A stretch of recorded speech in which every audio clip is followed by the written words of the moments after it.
Am I wrong for wearing my wedding dress to someone else's wedding?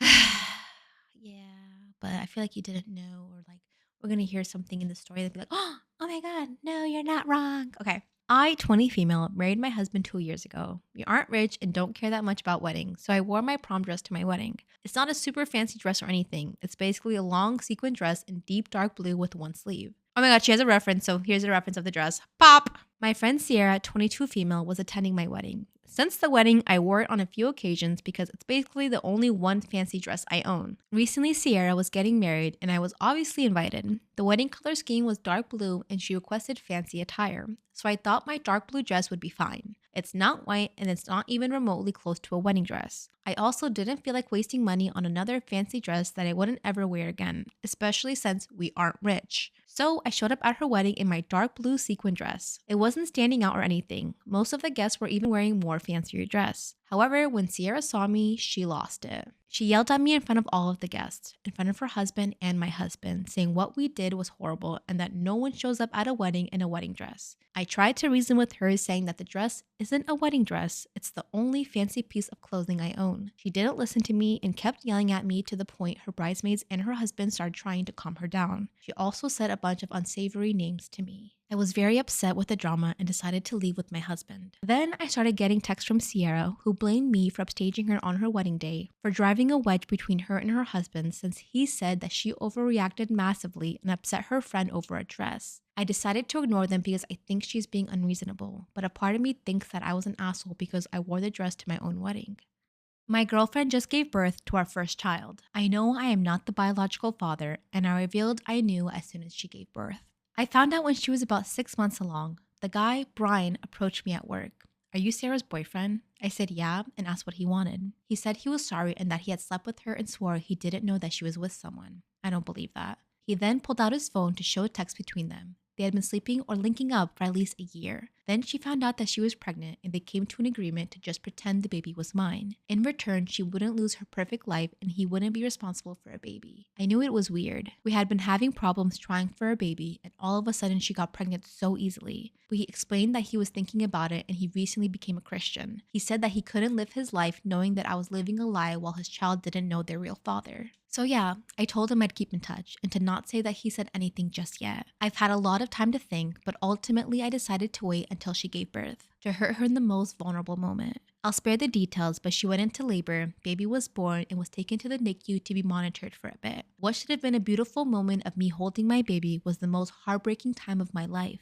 Just knowing he was not mine hurt me. Once she was sewn up and comfortable, I started packing up my stuff to leave. She asked where I was going and I just told her. I know I'm not the baby's father. You can act all shocked, but I know. Just ask Brian to come. I'm positive he'll sign the birth certificate. Then I left. She's been calling my phone over and over, even sending texts as I typed this, and has gotten her sister to call me a few times. It was hard pretending these last few months, but I think I'm satisfied. I feel really heartbroken though. I was planning to propose to her on the day our baby was born.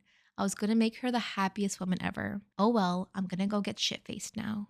I took my fiance home to meet my family and left with no fiance.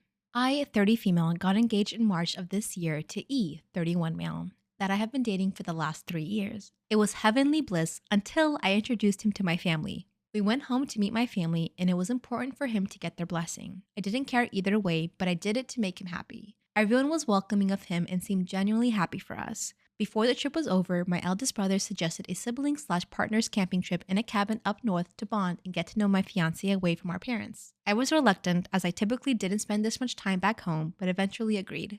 The trip was going well, so I let my guard down and decided to enjoy being in the mountains with my siblings. However, the day before the trip was over, everything changed. My sister and her husband were on their 17th argument of the day, and it was only 11 a.m. Her husband stormed out and she stayed there, just crying. I don't do well with other people's emotions, so I suggested a hike to clear everyone's head. My fiancé suggested that us siblings go so that my sister could talk freely if she needed to. I asked if he was sure, and he stated that he just checked some emails while we were out. Early on the hike, my sister said that she just wanted to go home. I offered to walk her back, but she said she wanted to clear her mind. We continued our hike and she went back to the cabin. After the hike, my brother and his wife wanted to explore, but I just wanted to shower, so I headed back to the cabin. My sister's car was still outside, even though it was a couple hours later in the day. I ignored it and went inside. I heard soft moans coming from upstairs and then a familiar grunt.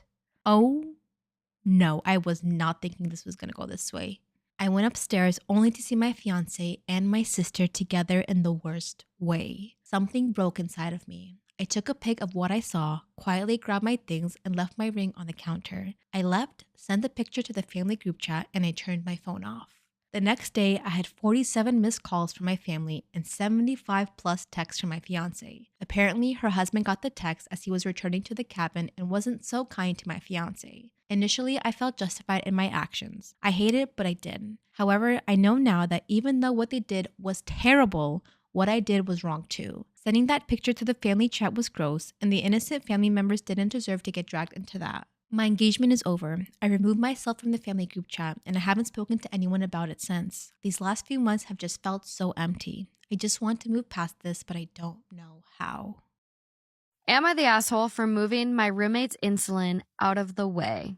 So my 27 male roommate, 23 female, is a type 1 diabetic, and she stores her insulin in the refrigerator. I decided to throw a huge surprise party for my best friend, 28 male, this weekend. I knew the party would be a massive hit, and I was super excited to see the look on his face when he walked in. To make the party unforgettable, I ordered a giant, custom-made ice cream cake, which needed to be kept in the fridge. When I got home with the cake, I realized there wasn't enough room in the fridge for it. My roommate wasn't home, so I couldn't ask her if I could rearrange her stuff.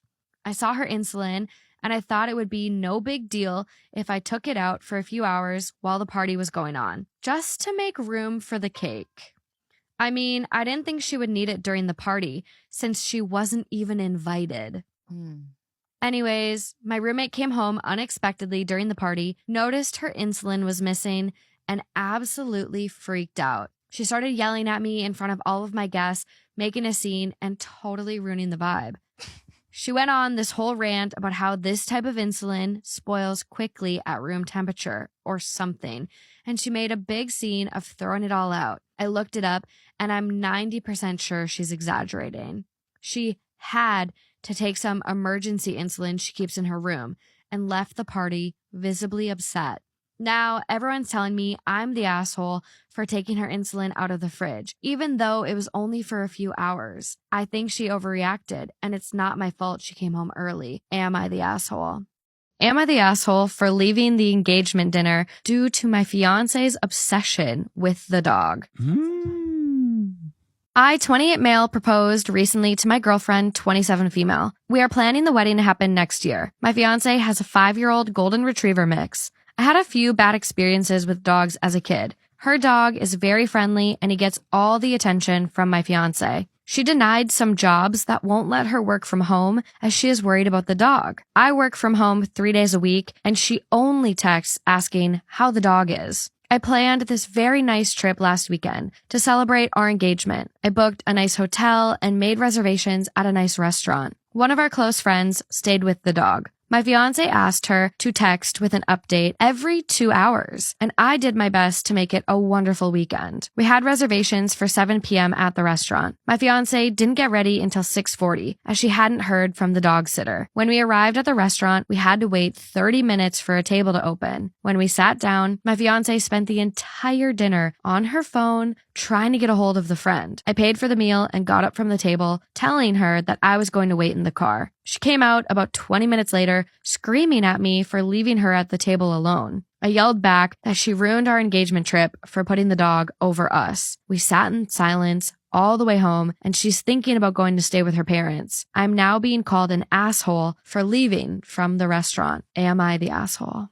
People keep talking about how the expectations for women's maintenance are increasing and increasing. And like people get Botox now. That used to be a thing that mostly celebrities did. Same thing with veneers. Lots of procedures, like even plastic surgery is much more common for the everyday person to get. And my very obvious take on that is it's got to be the cameras, right? Because 30 years ago, even 20 years ago, we didn't have cameras in our faces all the time. We weren't making videos. We weren't FaceTiming people.